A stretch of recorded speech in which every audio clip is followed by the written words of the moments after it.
If you have any personal questions or can't find the help you are looking for, don't be shy.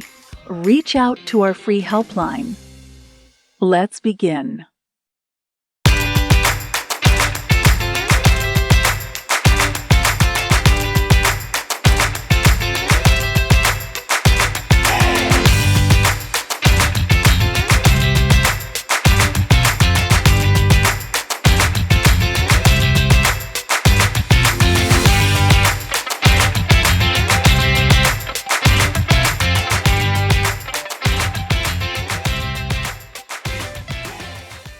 I'm Aaron with Great Western Building Systems, and today we have something special to show you. Here at the factory, we kind of have a dog-friendly atmosphere.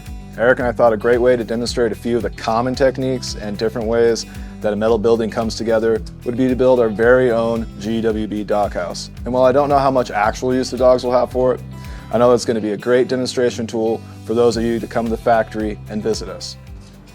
Let's jump in. We're going to work with 2-foot pieces of base, so it's easier to show. Using the reds right now.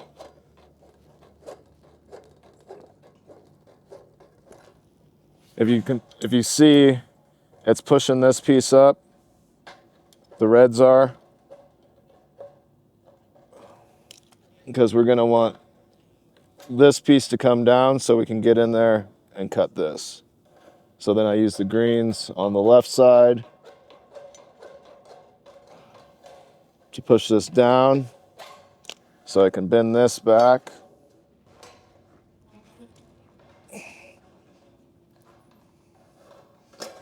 Make a nice cut.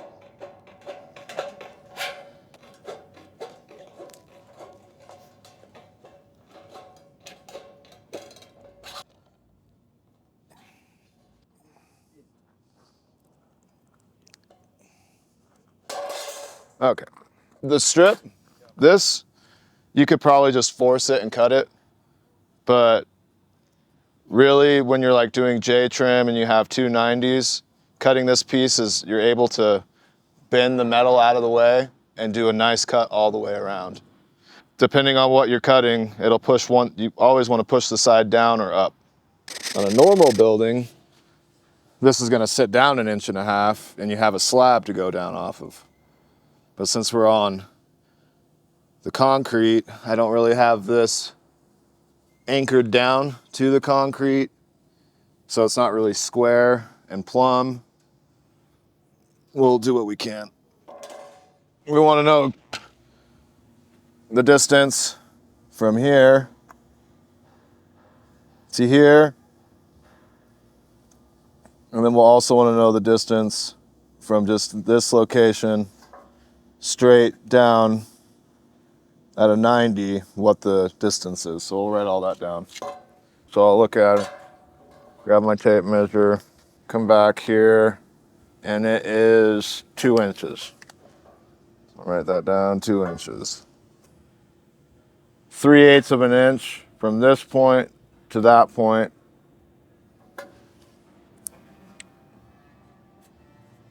As we'll measure back here, up on the top, 2 inches, right?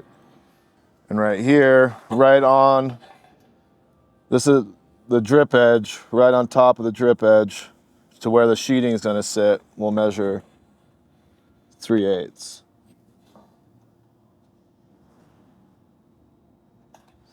And so we're going to go from this point to this point, 0, and make a line. That's going to be our cut.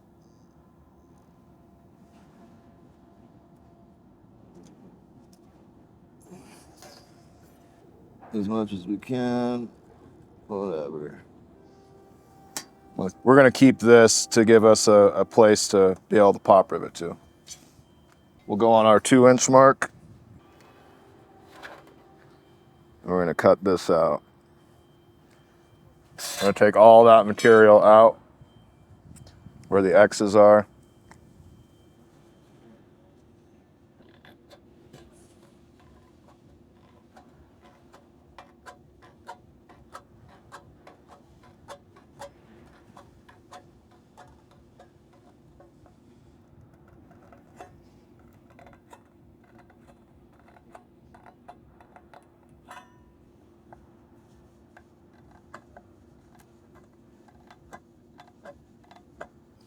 Try to get a good bite so you make a nice clean cut like that. Doesn't have to look super fancy. We're not going to see it, but I like to trim a little bit of this off so when the other piece comes here, we're not catching everything. Maybe clean this up a little. So we're going to do the same thing with this piece. Oh, sorry. We know our measurements are 2 inches and 3/8. 2 inches.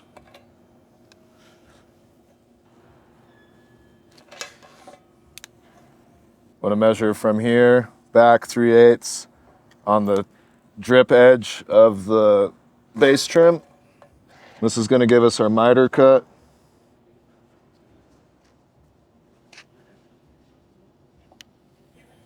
We're still going to zero out from here to the 3/8 like that. So we're going to take out this part.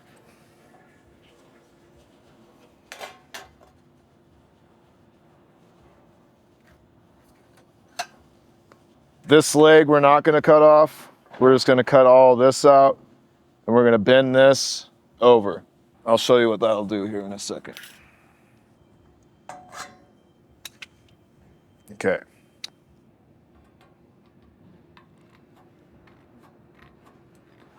We're going to make a little cut here just to make things easier.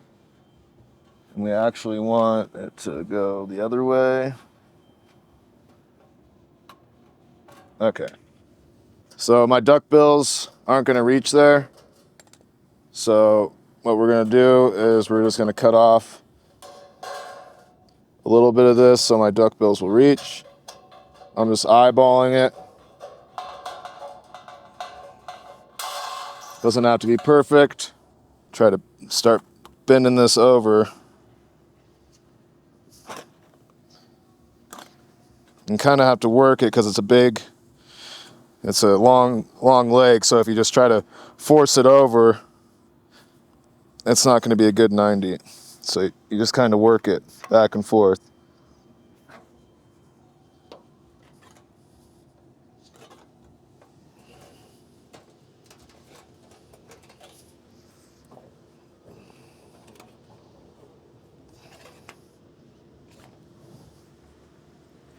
Ah, there we go. It went.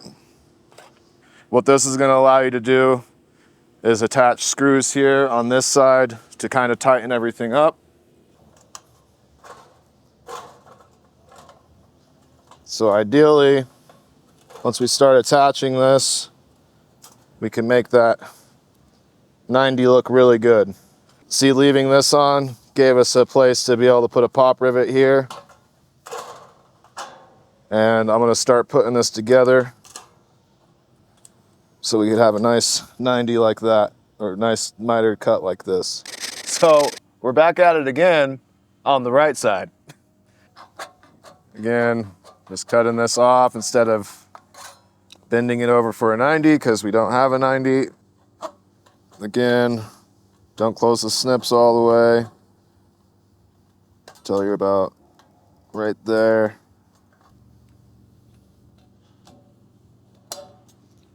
From 0 point to here, I marked 3/8, which is a distance from this point to this point at a 90 degree.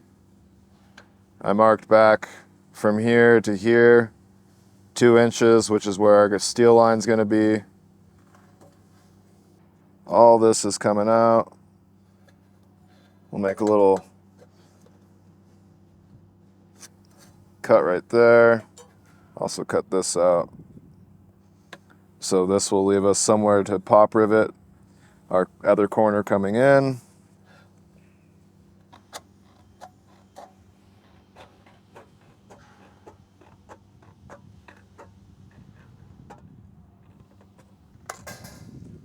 And then cut that. All right. So look at that. That's a thing of beauty right there.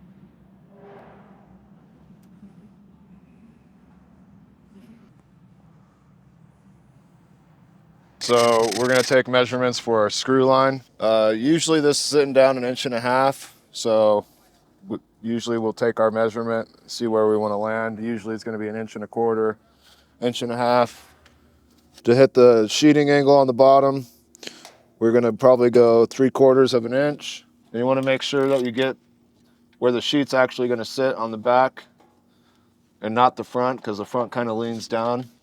21.5. And you want to go down and make sure that your screw line is going to hit all the way across. And we're good. Also, you can do a layout. I like to sheet left to right.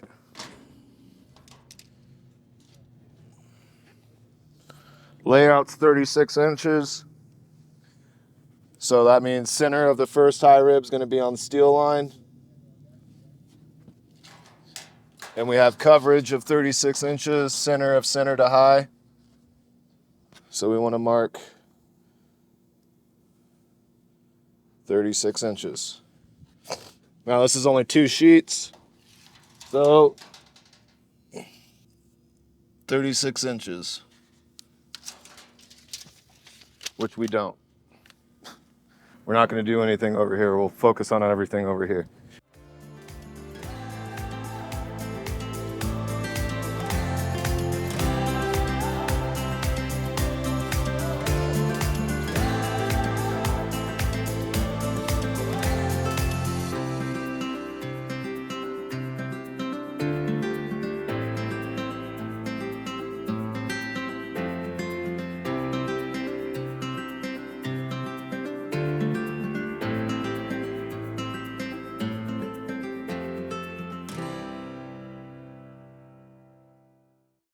I always like to go back and double check my measurement and make sure it's still good. Again, measure twice, cut once. Yeah, 21.5 will still work. Want to make sure that you're drilling the correct way, making sure that this is going to be the bottom and that's going to be the top on the correct wall. I don't know how many times I've done it myself, drilled the wrong side and had to switch the walls. This is only 2 sheets. This really isn't necessary, but you want to make sure that your sheets are flush. I like to clamp it so the sheets don't move around. Usually I'll clamp each one as I go, but with it just being 2 sheets, I'm not really concerned.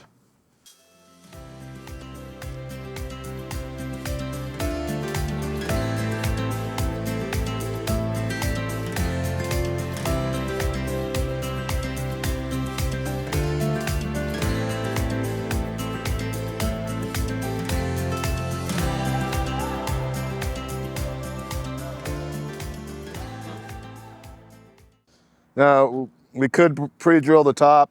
I don't. you're never gonna see the screws, and I just pretty much keep a consistent line across the top. We'll go over that in a sec.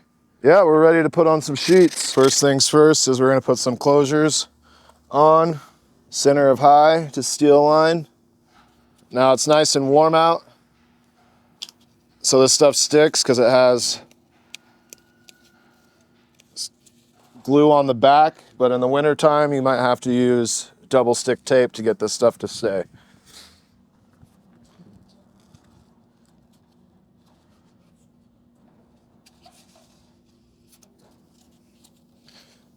That's just how that's done. Keep critters out. That's all that's really for. A little taller than we want it to be. That's always cool. Mark where steel line is.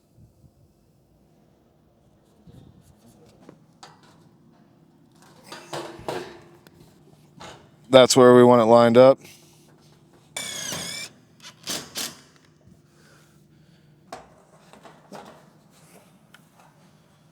So usually tag the bottom. Let the guy at the top get his to center.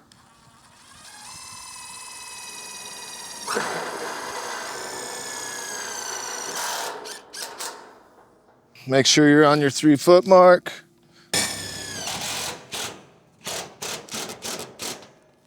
Looks like a good reveal on the bottom. Let's check it for level.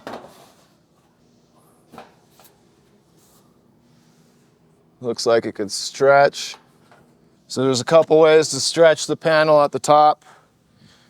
You can walk it over by putting pressure on each high. Let's get a screw in there straight. Back it out, pull the sheet out a little bit. Get an angle on it.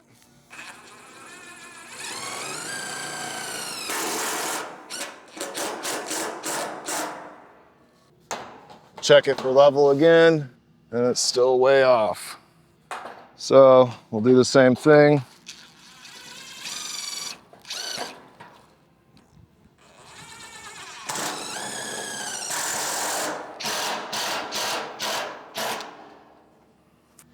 Pretty close, we can get it on the next one. I stretched this over and shrunk this back to get it plumb, but now my reveal isn't the same. What I'd rather do is let it relax.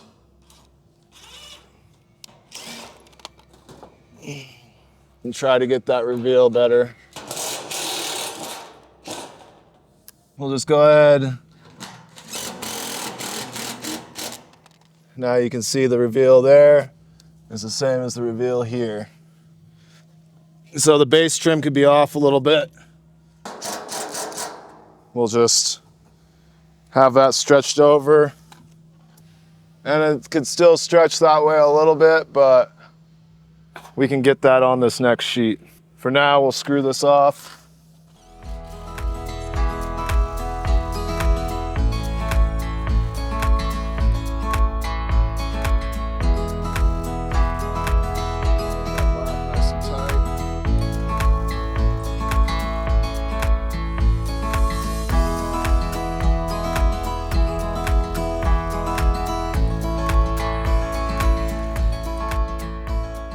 This is gonna be the bottom.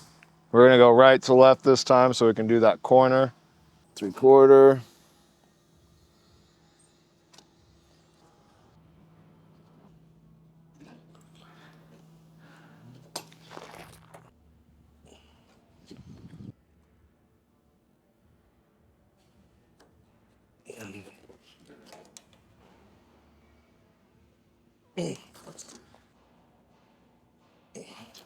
Gonna be comfortable with me treating you like my other boss? 35 inches. So 17 and a half. Right? Math? Yeah, I just split the two for a stitch line. I think the prints call for every 20 inches, but this is less than 20. Doesn't really need a stitcher there. But from here to here is 35 inches, so I just split the difference. Again, we want to make sure these are flush. It's only 2 sheets, so.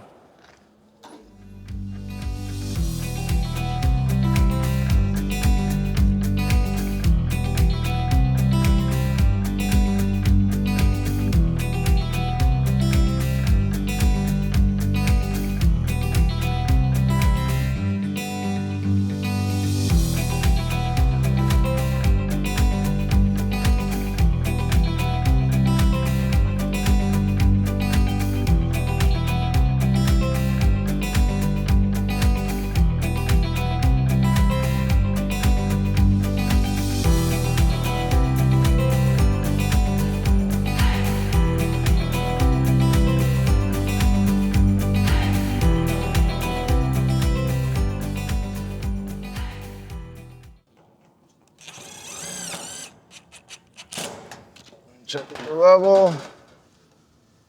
Looks like it needs to rock back, so I need to take this screw out. Lift it up a little.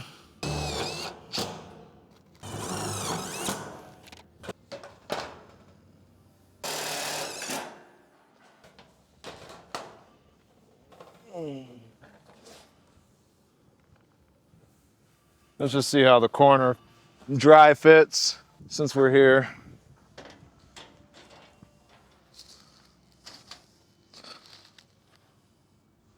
Yeah, we can make that work.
So the reason I did that is when you on the Eave, if you have to cut the sheets, usually you don't have to. They're the correct length, and they didn't, since we had to raise everything up. But you have to angle this because when you put your trim's gonna sit at a 90, and it won't go down, so it'll sit square. And so, because if this sticks straight, it's gonna be hard to get your Eave trim to where the angle needs to be. So cutting a little bit puts it at that slant, so you'll be able to put the trim on nicely and it won't look funky. Just little tricks. You just follow the rake angle. I usually put my finger behind to find out where it is and go an inch below that.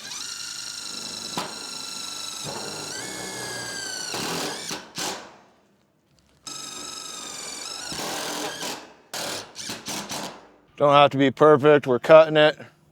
As long as we're not too low, all this should be covered with trim.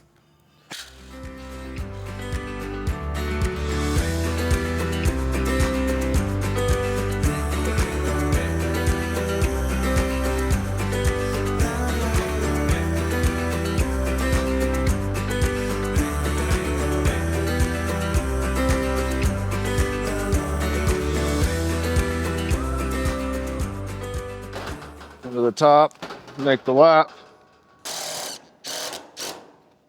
Nice and plumb. Since it was level and you're doing it by yourself, get a hole pre-drilled. Make sure you get that sheet nice and flat.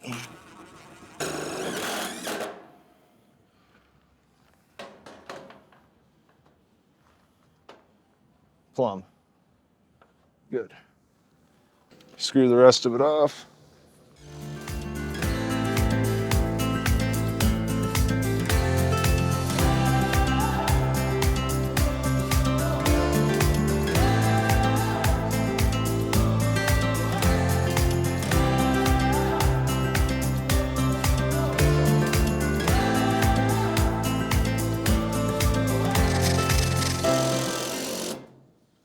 typically what I do if I add the tool is I grab a Sawzall and just lay the blade on the rake angle itself and just cut all this off. But since I don't, I'm just gonna find where the rake is, like a 2-inch mark, 10.5. You can cut these on the ground before, if you're inclined to. It's a 3/12 pitch.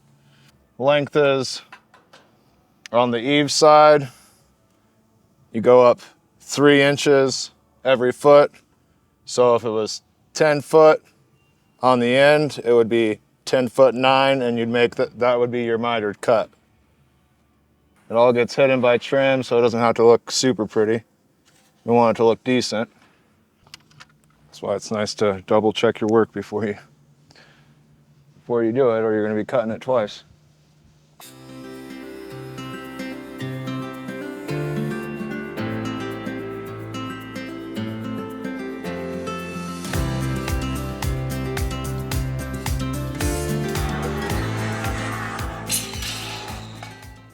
See, what I'm trying to determine right now is if I need to take this side of screws out or not. And I think I'm going to. That screw is right there, so when you're screwing down, it might just be in the way and be a nuisance, so it'd be easier just to take these 3 screws out on this lap side. We're good on this side. Just mark everything out. 39 inches over there. So we'll go 3/4 here. Just following our screw line. 21.5. And 39. We'll do the same thing on this side.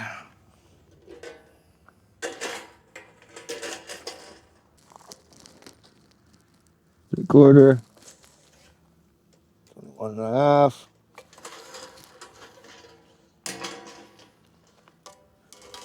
And that one might not be 39. Nope, 34. So, because this lap is different than. We'll remove this side of the screws. There we go. Try to get it square as possible.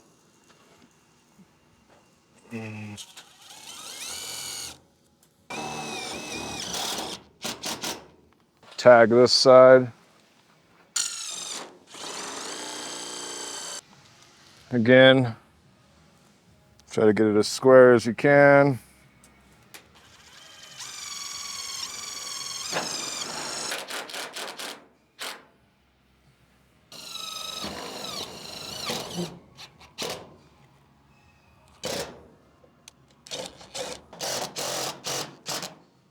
Got a little bit of oil canning there.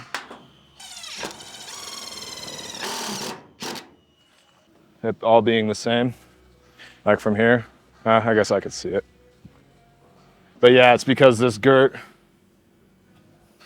Because the thing's called a scrap.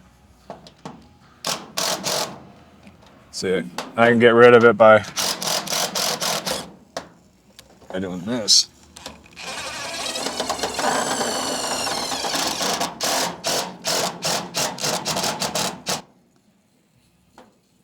Simple Eave. So the first thing we want to do is we're going to cut this, and we're going to cut this off. Just eyeball it. You don't got to be perfect. It's all going to get covered with trim. And if you want, you don't have to, but you can cut this from here. I like to cut at an angle. As long as we're not going too low, you can just cut it square along here because all the trim's going to come down to here. You can grab a grinder and do this, but since we're using a battery grinder and not a corded, I'll just cut it with my snips.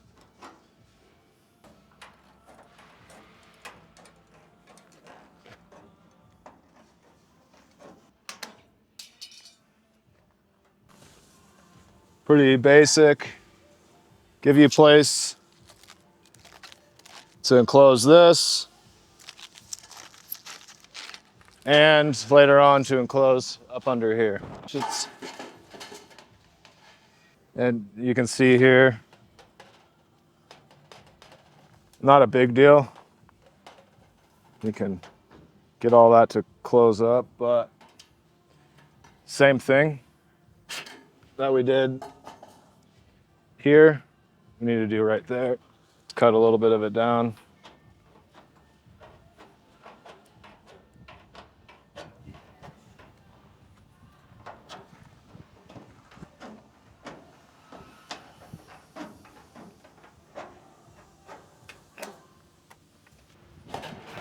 That sits a lot nicer. And so that closes everything up here. And then later on we could put outside closure in here and keeps birds out.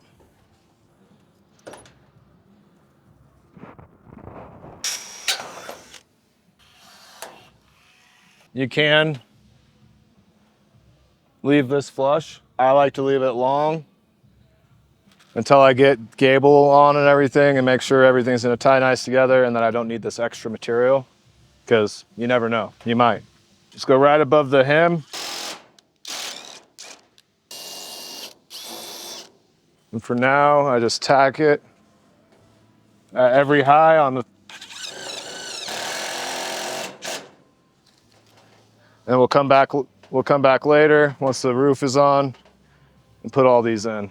And like I said, you don't have to do that, because you can just cut from here and then all that trim's gonna come down. All this will get covered. Better to have extra material, I guess, just in case something weird happens. 10.5.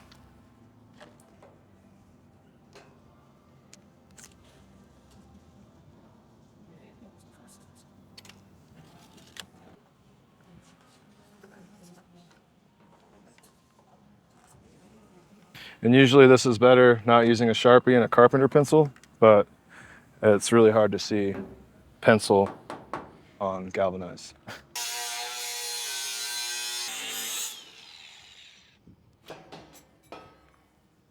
This is center of steel line, but this leg is longer, so it's sticking past.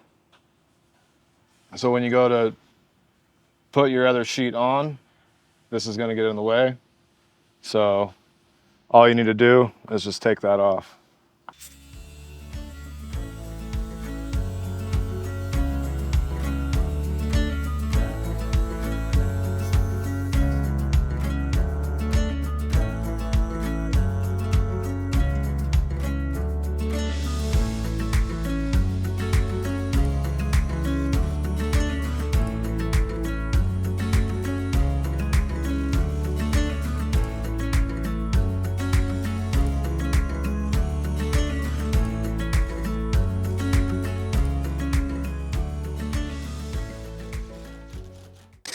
Marking center of steel line right here, so our so we can do our layout.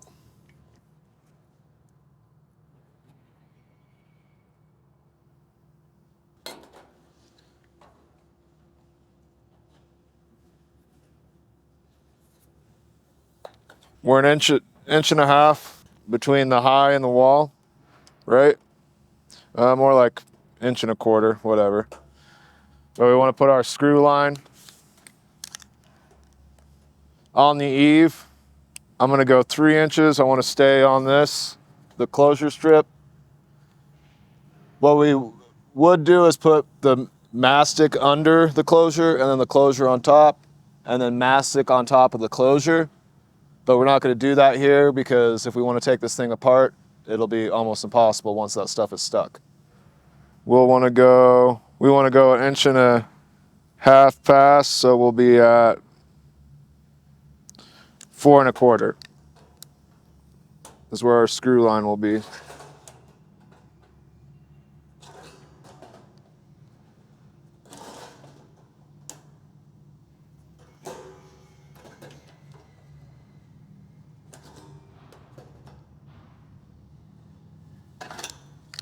What we're gonna wanna do is bring our sheet down, get it center of steel line, this high center of steel line, just like the walls. I'm gonna start a hole first, so it's easier. Coming 1.5 inches, and then checking the left side. Make sure we're still center. The other thing I like to do is peek up under here and make sure the closures are in the right spot. But you want to make sure it's completely enclosed and you're still on your 3-foot mark. And it looks like when I put the screw in, it dropped 1/8.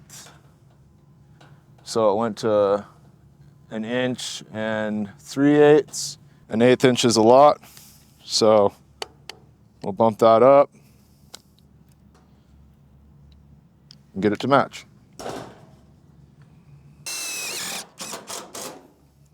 We'll still come back and check. Make sure that those closures are nice and tight. On a real roof, I'd square this. Do you know what 345 is? This is gonna be our start point. We're gonna go, you can do this in inches or feet. We're gonna do this in inches, obviously. You can go 3 inches from here. Then from this 90 point, you go up 4 inches.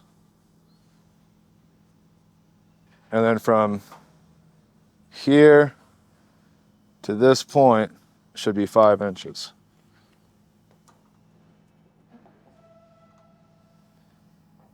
And it's not. It is 4 or 5 1/8. So that means that this sheet wants to go this way 1/8, right?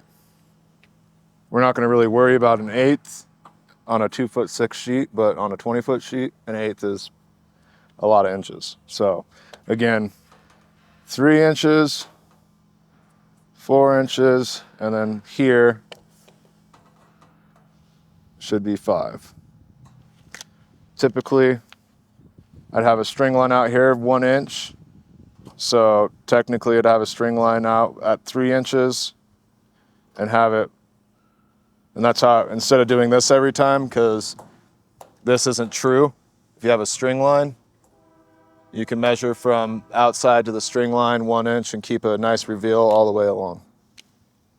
I don't know how about everybody else, but I like to, on my very top purlin, this is how I square it up.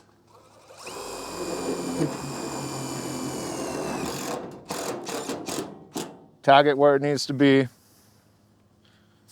And then when the guy tells me that since we're 1/8 inch off, I need to stretch, I would step on each high rib, come over,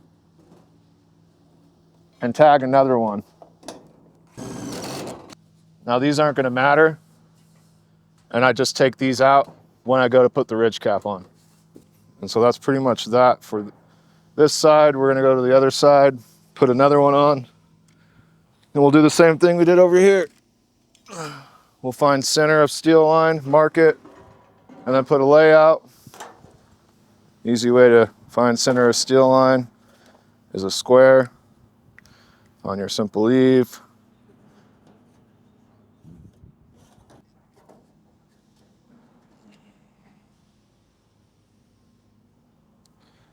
Make your 3-foot mark. Make your 6-foot mark.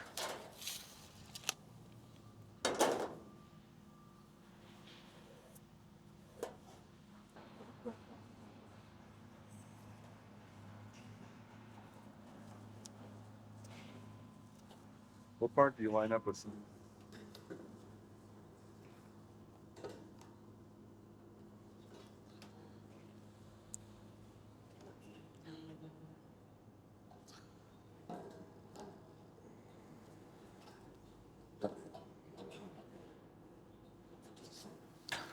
You know, a thing a lot of people do is they pre-drill their roof sheets, but when I put up steel buildings, we never pre-drill their roof sheets, just the walls.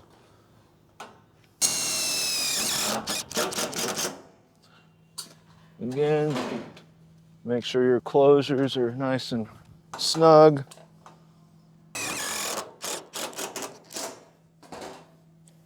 An inch and 3.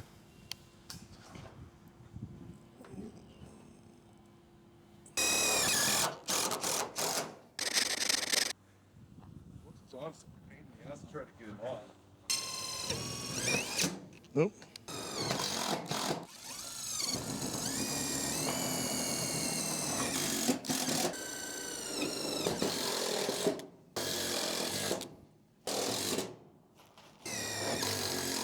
Technically, there's supposed to be mastic under this too. See how I left my trim long and how square that is? You can do it like that if maybe you, but we send pieces to cap this. So we'll make it look all pretty.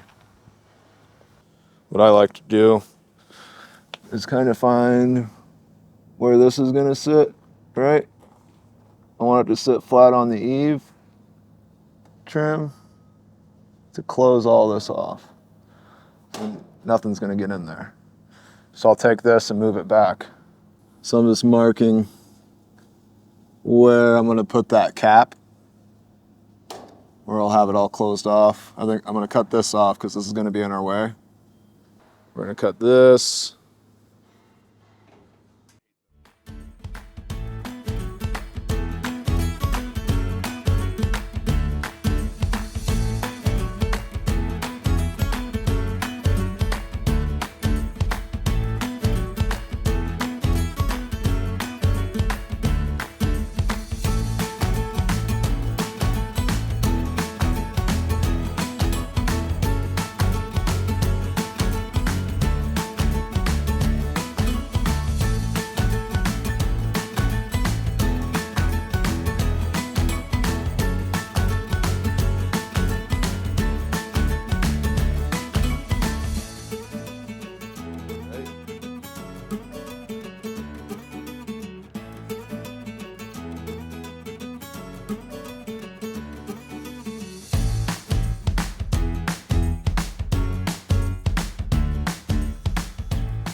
So we're at 2 inches. We want to go 2 1/4.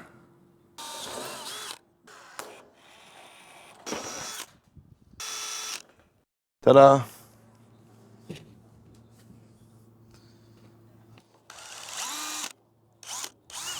A little wonky, but that's all right.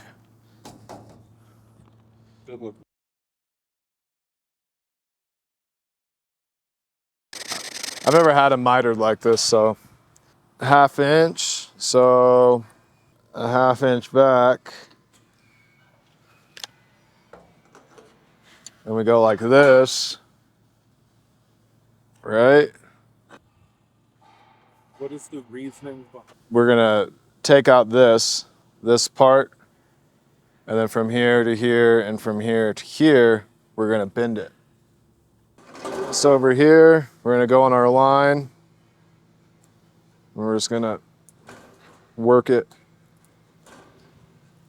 until it kind of bends.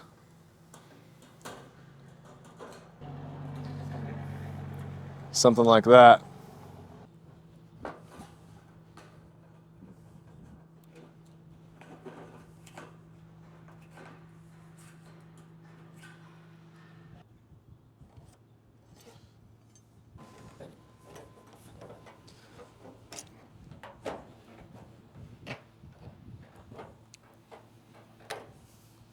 I think this is what we want, is this to be flush here.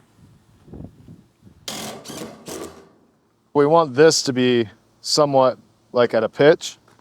So when water hits it, it's going. I didn't know that at all.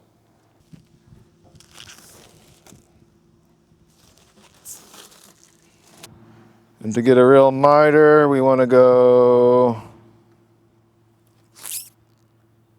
2 1/8.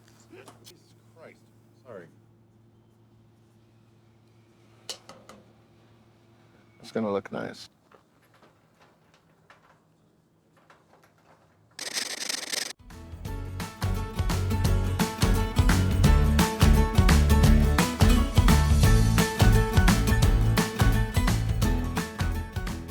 All right, so our vendor sends gutter straps in 10-foot lengths, usually meant to be cut down in 1-foot sections. We only need 3. Pretty simple.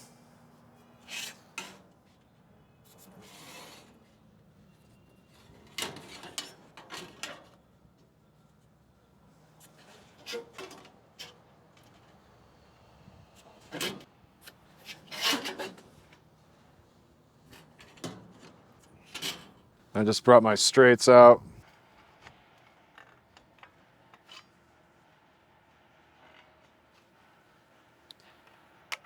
You can do this with a grinder too, but it leaves burrs on it and they can rust, so I just use my snips. It pulls up dense things. So we already know this is going to be our dimension here. We're going to measure from this back point up to the sheeting, 5 3/4. That's going to help us out here. If we measure from out here to right here, 5 3/4. We don't need to do anything with this. So typically we are going to put mastic under here for when we put the strap on, for when the water runs down, it doesn't leak. But I don't want to put mastic on this and for when we take it apart. So get 2 screws in it.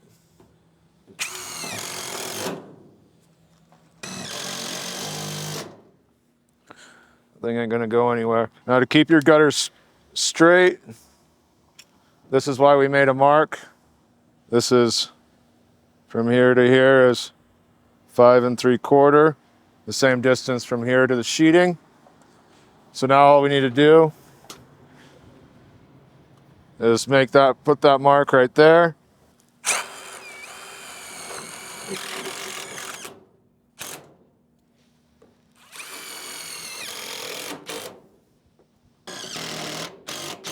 If you can use a clamp, I would suggest it.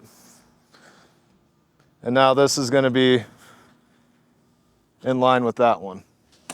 And you just come back, put the rest in. Now not every roof is going to go every high, depending on snow load. But typically it'll be every 2 feet or every 1/3.